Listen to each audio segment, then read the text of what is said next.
Hello, and we're live. Welcome, Yay. everybody. Welcome to the Big Easiest Ways to Wellness. I'm your host, Dr. Holly McKenna from Dara Wellness NOLA, and I'm here with Julie Couret, who is Hello, live from amazing. Metairie. Yes. Hopefully, I won't be glitchy like I was last week. I apologize for my impersonation of Penelope from Wreck-It Ralph, although we do love that movie. So hopefully, I And won't look, do we got that. our first guest jumping on. Hello, Todd. Hello. So I'm really excited about this topic. This could not be more timely, Holly. Talking Right. about keeping our tanks full. And Absolutely. on the outside, it can sound sort of esoteric and very fluffy, but it's really the concept of, like feeling burnt out, burning the candles from both ends, feeling drained, feeling empty, running on fumes. All of those feelings, that really comes down to like how you feel on the inside. And for me, I feel my tank right here. Like it's an actual feeling where it's like, ugh, or drained, or that phrase, my cup overfloweth. And it's usually like really hot coffee when it overflows, like burning overfloweth, right? It's too much. And it's funny because we're both in businesses where we should know better than to let it overflow. But I can say, as a small business owner, I still have it happen. I think especially right now because of this uncertainty that we have around the pandemic, and folks just, everyone's kind of in a state of anxiety. You know, when you have that chronic stress, right. it just So what are the things makes everything harder. Well, what are the things? Let's outline what are the things that are draining us right now. Like you said, that the level of uncertainty. So living in uncertainty automatically right there causes people to feel anxious, and when we feel anxious, that starts to drain us. So I think it'd be helpful for us. I'm getting my notepad out. We should actually articulate some like responses, like how do you combat living in an uncertain world? Right. This is the thing, Holly. We can't wait for our circumstances to get better and to become certain to feel better, because that may not happen for a long time. And even if it's not the pandemic, it's going to be something else. That's really true. Yeah. I mean, I think that's one of the greatest lessons of this pandemic, right? Is that, you kind of put yourself on pause. You think, oh, this is like the hurricane party. So I'm going to eat all the snacks and just sit at my house and have a good time. And then months pass by and you realize that may be not the best way to handle things. I love that verbiage that we put ourselves on pause, thinking this is temporary. And then we are months later and we're like, this is a way of life for the foreseeable future. And so we need to cope with it. And I think also, Holly, it's important that we identify like the impact of feeling drained. Like Yes. what's the business impact on us? What's the bottom line? Because if people don't recognize what it really does to you, if people are like, well, you can't meditate when you feel low, they're like, well, I don't care about that. But if it's like you start to get stomach ulcers, you grind your teeth at night, which means like you're not productive during the day, you can't stay committed to work, you don't feel motivated, you're fighting with your spouse, then you're like, oh, okay, all right, now I see the value in needing my tank full. So what else drains us? What else makes our tank feel low? So we've got living in uncertainty, right? I think the changing circumstances in the workplace, I think, is a huge one. And that goes for employees and, the business owners or people kind of managing the employees. I mean, it's from both angles. I was talking to one of my friends this morning. He was talking about her boss, and she goes, my boss is so struggling with the fact that he can't see his employees, that he's of the mindset of, if I can't see you, I really don't know if you're working, and that causes me anxiety. And that he's been struggling with that, and that more than anything, he wants everybody to get back to the office.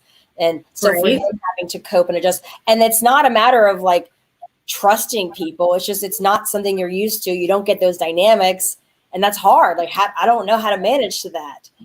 Yeah. I mean, yeah, before the pandemic happened, I actually had just stepped down from being in a management position that I was in for about a decade.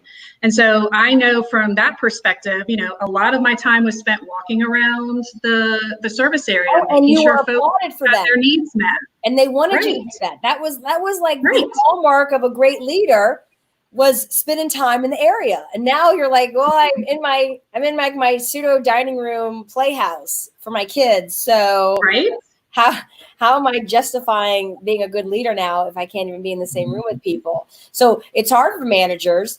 And then it's hard for folks working from home. And then, because the people that are working from home, they have their kids at home usually. Then there's this huge population of people that have been furloughed and unemployed. And that to me is just, I'm aghast at that situation. And I don't see a solution or an end in sight, because that is not on pause. The gig economy, 100%. Food and beverage, hotels, conventions, those folks are really going, OMG, we thought this was going to be 6 to 8 weeks, and this is not looking good. I mean, there's an email post circulating on Facebook yesterday about a local hotel here that's 100 plus years old. I don't know if you saw it. I don't know the name of it yet or at all, but basically they're like, y'all, I mean, if we don't get patrons, we're going to have to close down. And we're 100 years old. We're on St. Charles Avenue. Like, we are practicing the best safety standards. Please come stay with us. I mean, we are literally weeks away, dire straits at this point. And that pains me so much. It does. It is just the world that we live in. And so what do you do if you are unemployed? What do you do if you're working from home? Like, I think people need to find ways to cope at all these different stages. Now, I got an email from a guy who used to be in a lot of my workshops because his old employers were one of my big clients.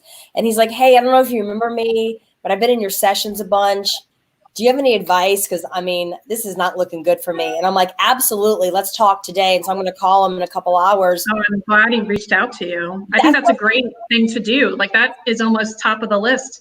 I mean, outside of looking at your own circumstances, maybe seeing like where you are on a physical level, like, are you sleeping enough? Are you eating well? Are you kind of taking care of the basics? Because if you don't take care of the basics, you can't take care of the emotional side. Like, but people forget that, because you kind of forget the basics when you get stressed out, right? Yes. Oh my gosh, it's so, I'm all my notes. Right. But then if you find that you're doing those things and you're still at a place where you're stuck at the bottom of the barrel, you can't fill your cup, the stress is more than you can manage, then reach out, like he did. I think that's a perfect example. Like, he knew you're a good resource. You're an amazing human being and an amazing Oh my God. I mean, it's true. So he knew, well, Julie might know what to do, so let me ask her. And now you're opening the conversation. And, I think sometimes people are afraid to do that. They're afraid to be weak, or they're afraid that maybe they're alone in the circumstance. But honestly, the entire world is dealing with this. I mean, we all are coming from our own angle. But I mean, I was just on a conversation with another small business owner, and they are also trying to kind of reinvent their practice, because, like myself, they're kind of on a one-to-one practice.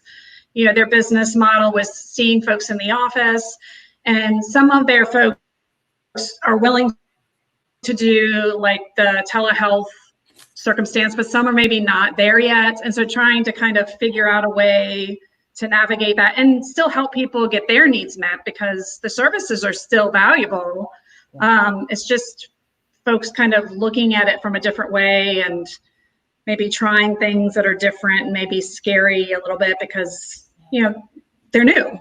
And these are scary times. I mean, I think sometimes just living in reality helps me recognize what's going on. And these are uncertain times, and it's scary. And I love when you said that everyone's dealing with this, and don't be afraid. And if somebody's going to judge you for reaching out for help, then that's on them. You know what else is a really good way to keep your tank full is having strong boundaries. I mean, have you ever heard the phrase, Holly? Oh, so much. So there's a phrase, this is not mine, I did not make it up, but it says the happiest people have the strongest boundaries. Have you heard that? I actually haven't, but I believe it. It's true. And that was, I have to ask my friend where that came from. It's either Ilyana Van Zant said that, or Cheryl Richardson. These are coaches that I follow and listen to for my own personal well-being. But boundaries, because people, it's not other people's job to respect us. It is our job and responsibility to assert and maintain the boundary. That it's not their job to know their place and to know it's appropriate. It's our job to assert the boundary and to be aware of that. And even at the cost of what? Even at the cost of upsetting people. If you live the mindset that you want to make everybody happy all the time, you will never have peace. I mean, you're going to have that coffee spilling all over you is what's going to happen, because you're not doing any kind of self-care. You're not keeping your cup full. And then what happens, because I've done this myself. I mean, I have my, I did the ancestry.com. I am 100% Irish, except for like maybe some of my criminal element in Australia, but 100%. So if I don't fill my cup, that Irish temper is going to come out. You can ask my husband. Like, I'm going to snap in a way that's not pleasant. And I've had to, put my tail between my legs and apologize later to people that maybe don't understand my Irish nature. And it's not their job to, because I didn't set the boundary from the start. Yes. So, when you think you're being so giving, you're really in the end creating a situation that's not good for anybody, especially you. So, and here's the thing. So people will say, well, she asked, well, he asked, well, he asked. And it's like, they're going to, and that's okay for them to do that. We were literally just advocating 5 minutes ago. People, go out there, put yourself out there, go and ask. So yes, put yourself out there. But there's going to be people that will push the boundary, take advantage, be inconsiderate. And that's what they're going to do. So it's not your job to say yes because you don't want to hurt their feelings. It's not your job to accommodate them because you don't want to upset them or you don't want to look like the bad person. You're gonna look like the bad person no matter how much you try. If you could literally live your life trying to make everybody else happy and you will still upset people. So you may as well feel good and balance and assert the boundary and like call. It's kind of like, we got to call it. You know what? I'm calling it right now. This is it. This is the line in the sand has got this come. This has to happen. I've made the executive decision. I had to do that earlier today and just make a decision and put it out there. And it's not always going to be what people want to hear and see, but at some point you have to look at like, what is this doing to me? How is this impacting my life? And what am I responsible for? I am a single, self-employed mom. So I ultimately am responsible to myself so I can provide for my children. There's like this misnomer that if you're divorced, there's like some person slipping you thousands of dollars every month, like to do things. Like, that's not how it works. Like, you split like with. Oh, that sounds amazing. Like, I don't know who that is. So like, it's. For me, I've got more things I'm responsible for. I have to take care of everything that happens in this house behind me is 110% on me because there's nobody else. Everything.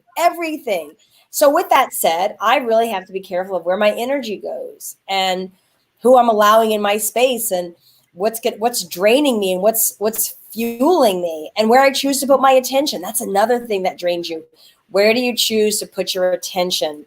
Like, I think you and I might have been talking about this, but people that are spending a lot of time on social media, reading articles they're people's opinions, and they can be fear-mongering opinions. They might be encouraging the mob mentality. They are playing on your triggers to make you feel a certain way, and you get sucked in. pay attention to how you feel after you've been reading all that stuff. Right? Like, yeah, it's important to do. And people, like you said, they kind of go down the rabbit hole. They're all in, and next thing you know, 5 hours have passed by. And if you look at how you're feeling after those 5 hours, it's generally not great. no, and they don't sleep because they're doing it late right, at night. right. And it gets them all hyped up. Like I always said, the comments section is where souls go to die. Nice. Like, you know, I shouldn't laugh because it's true. It can kill you. It can kill your spirit. People get into the comments, and I was involved in a very controversial situation in New Orleans around my parade crew, and there was a thread about me that had 150 negative comments and growing. I mean, just blasting me. I never wanted to see it. I wasn't interested in seeing it. It's false information. It was an avenue for folks. And my friends said, we tried to defend you, but they didn't want to hear it. They had no interest. They don't want to hear it. They don't want to know it's better. Never read the comments. People were like, do you know what I'm saying? I'm like, no. Another former member of your crew just said, yep, never read the comments. No, I know my truth, which sounds so nerdy. I know my truth, but I know who I am. And if somebody wants to have a conversation with me, and some reached out to me and said, Julie, I'm like, I'm so glad you reached out. Let's chat it out. And like, oh, okay, I get it. So if you want to have a conversation, we can talk. But the people that spend their energy, so like now the energy of this particular Facebook page that I'm referencing is it's very like, I think people are feeling negative because it's very like angry focused. And I do think that there's a time and a place for being like, dude, you know what, we got to just rally and this is not right.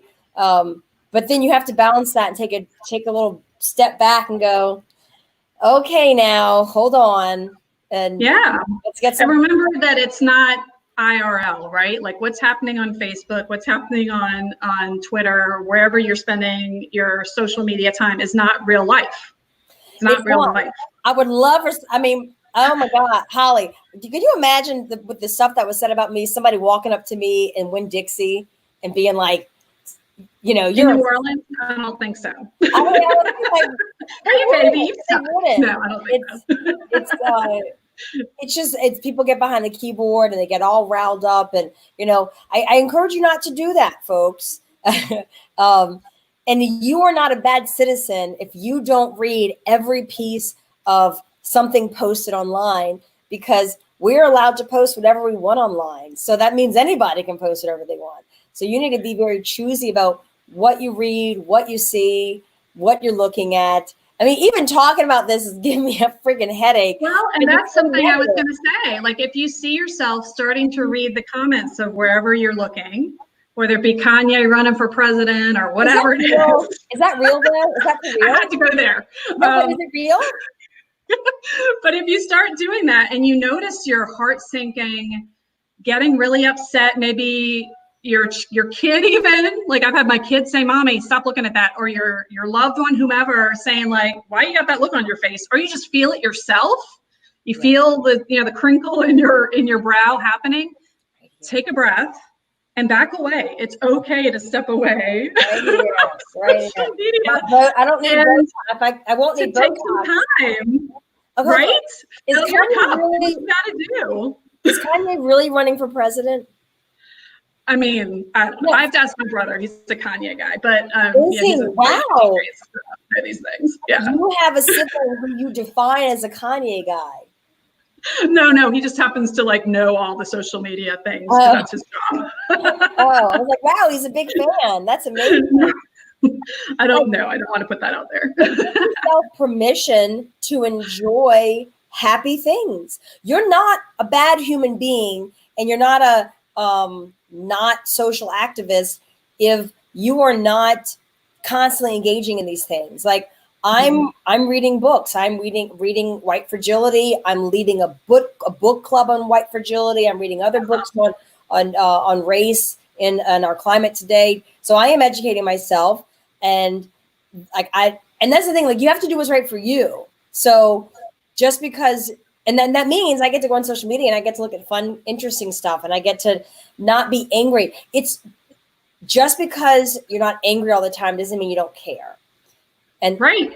And it's okay to use the unfollow button. You can still love someone and not follow them. That's okay. Yes. And if it gets extreme, it's okay to unfriend. Like, life goes on, right? You can be friends in real life and not friends on social media. Like, that's a thing. That's allowed. And you are also allowed to not have to pander to the pressures and feel like you have to constantly. It is okay just to post stuff that you think is fun and interesting and kind. You're not a bad person if that's not something you want to engage with on social media. That's okay too. You've got to be really aware of where your good vibes come from. And I've had a lot of friends that are saying, I feel like I'm gonna have to quit Facebook because of the negative energy. And I'm like, well, think about where it's coming from. Do you have to maybe mute some people for a little bit? Or do you need to get out completely? Only you can know. Right. Or just do a fast, take a weekend off. I mean, I have a number of girlfriends who take a Lenten fast. That's what they give up. And they look so much brighter. They look like 10 years younger at the end of Lent because they didn't engage. So, I mean, that's telling. They've done studies on we work with kids, but on like middle school age kids. And the more time they spend on social media, their depression rates increase. And, right now we're in such a stressful time that our frontal lobe isn't working so well. So a lot of us are kind of back in adolescence almost and how our brain's working. Is that where my that's something to be aware of. I'm gonna get some powder in a second because my frontal lobe isn't feeling well. Tell me more. Well, I mean, it happens with chronic stress. It really does. Yeah. The brain actually changes. Okay, well, tell me more. What happens in the frontal lobe? What is that responsible for? So basically, the more time, like the more you're in a stress state, we call chronic stress happening about that 3-month mark, which we've met, sadly. When you look at people's brains, the structure of the brain and parts of the brain get smaller. So like the part of the brain that controls your impulsivity and what have you gets smaller. And then the amygdala, which controls emotion, bam, gets bigger. So we're all in this state together. Like we've all been in a chronic stress state. Maybe maybe the Dalai Lama hasn't been, like, because he's got a good meditation practice. And well, I mean, I wish I could be more like that. But those of us who maybe haven't been able to engage in as much self-care as we should are probably in a state where our brains aren't functioning at a level that's as helpful to us. I mean, our cognition points also get smaller. So it's harder to remember things. It's harder, you might find some word choice problems or just. Let me tell you what. From stress. Okay. You're not getting Alzheimer's, it's stress. This is, okay, a few great points. First off, I got a great comment here from Victor. He is reading Irvin. I love Victor. Well, I can't pronounce the last name. Yalom. No, I know how to pronounce it. Yeah, sorry. Victor's name. So this is wonderful. Thank you, Victor. I'll be sure to look into Irvin, his writings and what this is about. So thank you so much for sharing. And then Kim shared, let's put that up there, Holly. Disengaging can be a powerful act of self-care. Let's talk about self-care for a second. People think self-care is laying in a bubble bath, I mean, that sounds amazing, but it doesn't have to be just that. Right. So self-care is not like, putting cucumbers on your eyes and putting a face mask on. And self-care does not have to be, when we say self-indulgent, doesn't have to be something that's only for certain people. Like, oh, I can't afford self-care because I'm a single mom. No, right. Self-care for me might be like, I'm going to enjoy this donut sitting outside and I'm going to read this magazine for 20 minutes and I'm going to enjoy it, period. Self-care can be having a really fun conversation with a friend and just catching up. It could be turning something off. It could be unfollowing. It could be taking a walk. But self-care fills your tank, okay? And your tank does need to be maintained because the lower it is, remember how you said a moment ago that when we're stressed out, how we're not thinking very clearly. Remember that? Well, did you see that I went off the grid 2 weeks ago on a vacation? I did camping. Did you see that? With a very handsome man, and it was chopping wood. It was like off the grid. Okay. Well, I booked that trip in the middle of the whole Knicks meltdown. I'm talking like in the throngs of it. And I messed up our booking. I was supposed to book us for 3 nights. Okay.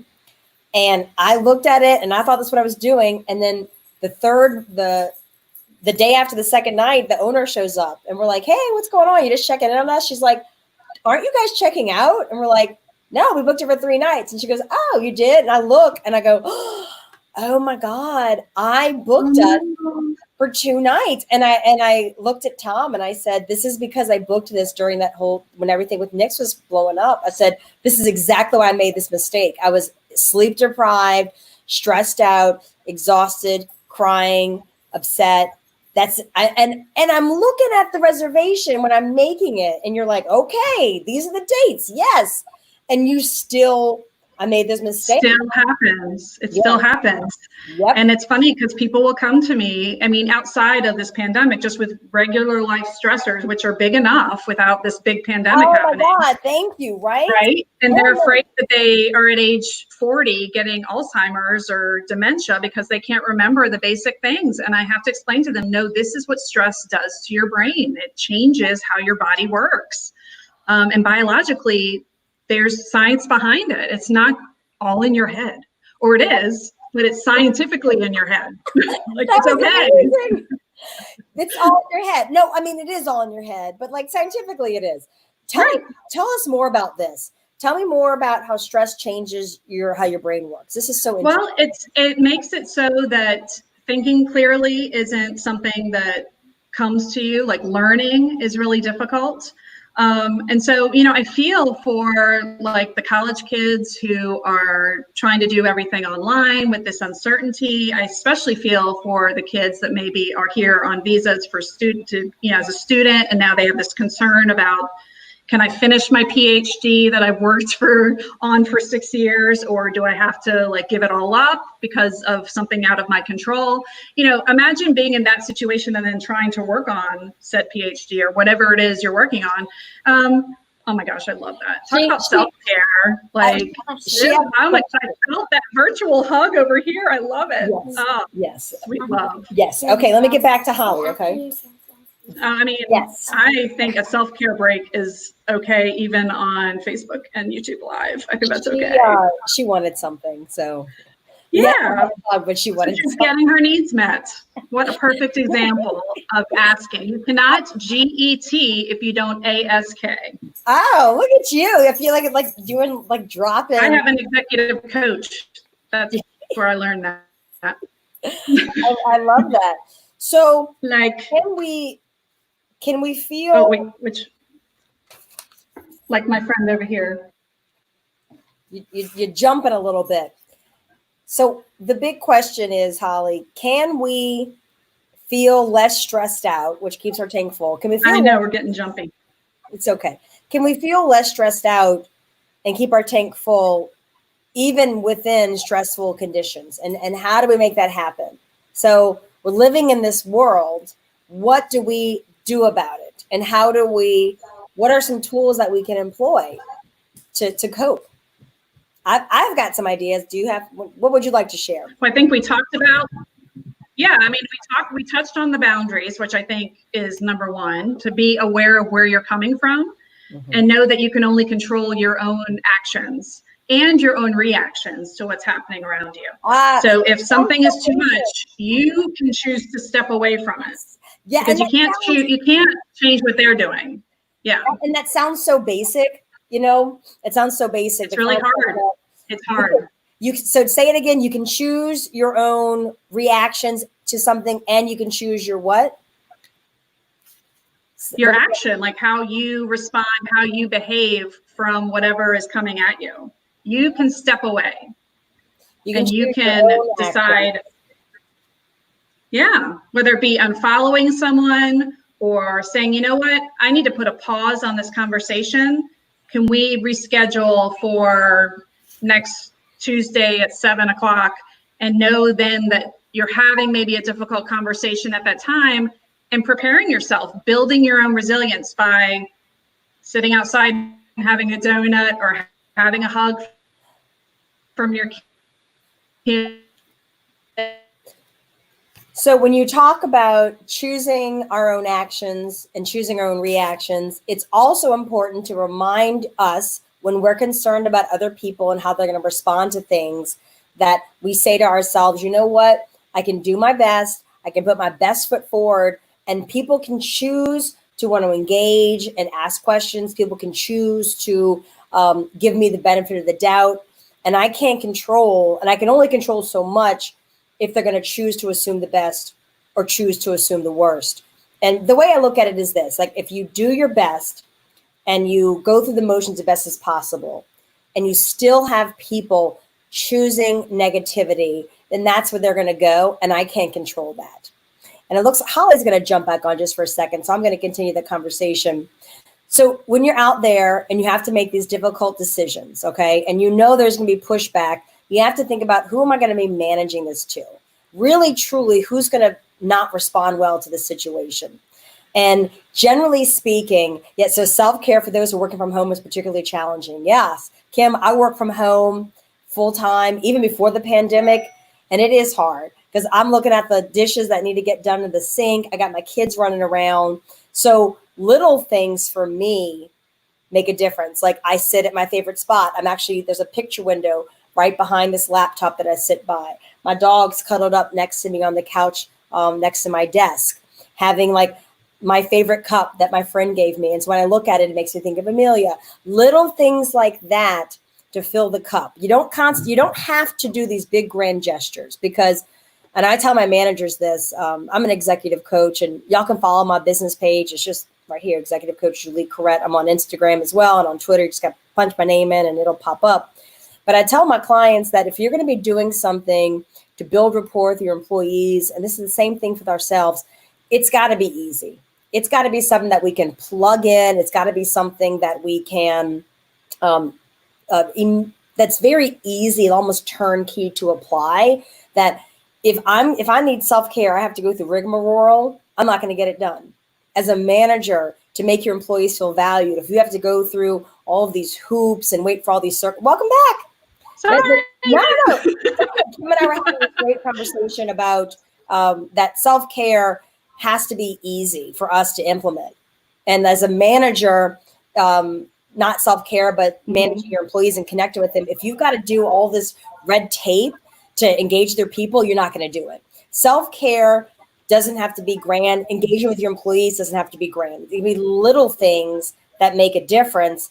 Like, if you think about keeping your tank full, droplets, right? It doesn't have to be big, giant buckets. It can be these little things that make a difference. And the walking really helps. You know, I don't know if did you walk a lot when quarantine first hit and we were in the stay-at-home mandates? Did you start walking a lot, Holly? You did? Oh yeah, we did as a family. Like, Todd walks every day because he knows himself and he knows that's what he needs to do. Right. But the kids and I started joining him, which is actually, we need to go back to that because I felt like I was in a much better place when I was doing that every day. Yes. So it's so funny. And that's sunny. I don't know how funny it is. It's not the best. I looked at my steps that I took during the stay-at-home mandates and compared it to the steps I've been taking since the mandate lifted.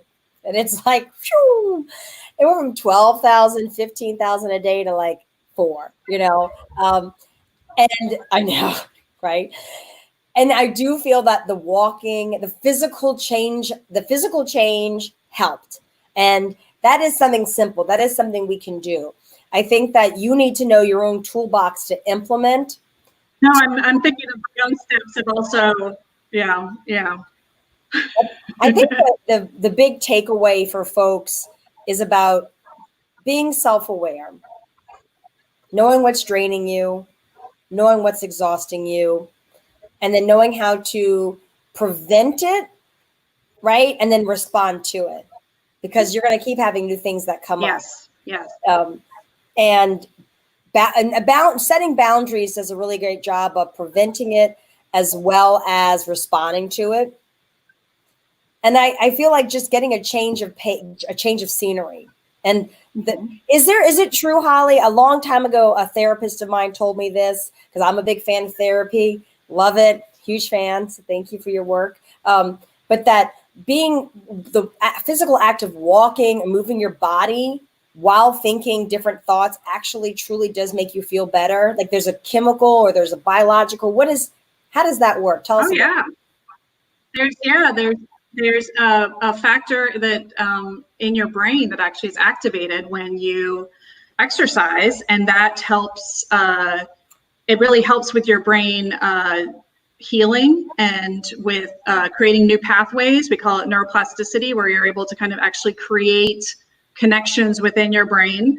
That's how you learn and how your thoughts evolve and what have you. And honestly, just being outside 10 minutes, they did a study, 10 minutes outside lowers the cortisol, that stress hormone, significantly. 10 minutes. And if you can make it so that you go for a walk outside early in the day, that'll help your sleep too, because there's that circadian light between when the sun rises and noon.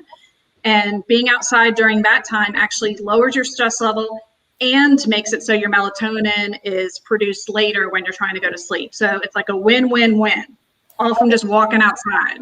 Kim just shared something else we should pop up. This is great, that she's curating a new self-care regimen, that it's a priority for her now, and to keep boundaries and being in nature. Yes. And I know that it's hot out here. And I know that if I'm stressed out, if I got a stressful situation, I'm going to grab my umbrella like a big old nerd, and I'm going to walk outside and have shade from my umbrella. I'm not going to let this tormenting heat stop me from getting out there and walking for a few paces and noticing the trees. I think paying attention and noticing the leaves, it centers us. But I think that nature is almost like a healing element for us to be around.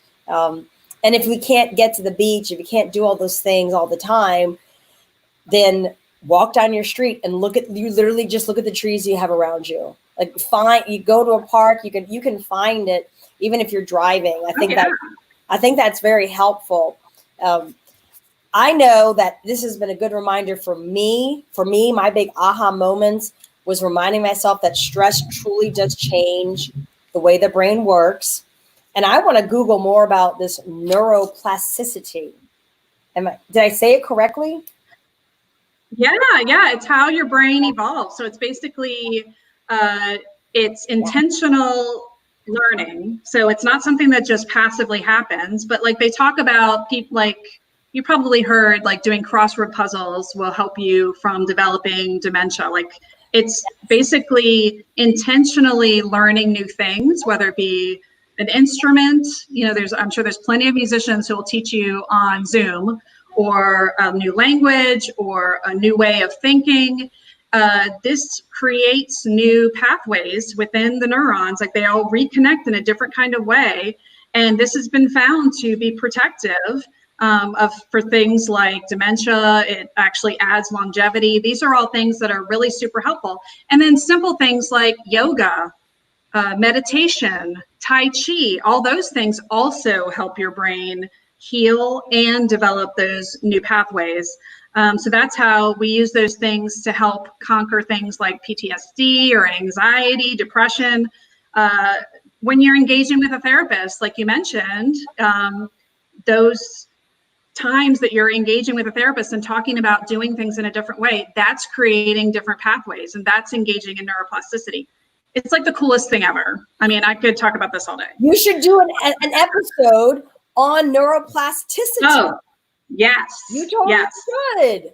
I might. Yes. I'm gonna tune into that. I love it. Holly, okay. You're awesome. Thank you so much for offering this to folks and creating this great platform and giving out these great resources. Look, Allison just chimed in. The Brain That Changes Itself by Norman Doidge is an excellent. Oh, good. Thank you. I love it. I have all these smart people on here. We do. I love all these smart folks tuning in. Thank you for engaging with us. I know. I'm making all my notes. And then I know, right? That's how beautiful City Park is in Audubon. If you want to get off your street, the brain that changes itself. This is fantastic. So Holly, when are we going to get to see you again? This is every I will be back next Thursday at noon on Facebook Live and YouTube Live. Or if you just want to see my smiling face, I'll be on Fox 8 tomorrow morning at 9:15 talking about anxiety around going back to school. For folks who are having a hard time disengaging from social media, I actually have a free guide. So it's up there on my website. If you go on my website, it is 7 Steps to Social Media Sanity. And it's free. So all you have to do is pop in your email and I'll send it to you. So feel free to find that there. And if you are looking at us on YouTube, please subscribe. Give us a like on Facebook so more people can find us. And love you guys. And thank you, Julie, so much for your time and for holding the ship while I turn into Penelope again. I got to figure out my connection. It's all good. We had a blast. It's driving Todd nuts, which is kind of hilarious because people who know Todd will enjoy that. We like to drive Todd nuts. Thank you so much, Holly. It's fantastic. Folks, you can find me on Facebook, Instagram, and Twitter. I'm an executive coach. Most of my work is around performance management, employee engagement, and leadership training and development. If that's the world you work in, I've got a lot of great video content on my page as well. Love to have you check it out. And feel free to message me with any questions. I love being a resource for folks. If you're active even on LinkedIn, connect with me professionally. We really are still all in this together. Thank you so much, Kim. So glad you tuned in. Thanks, Allison. Thank you so much for, where's my other, Victor. Thank y'all so much, Todd. Yep. Glad to have you. Love you guys. All right. Bye, guys. All right. Talk soon.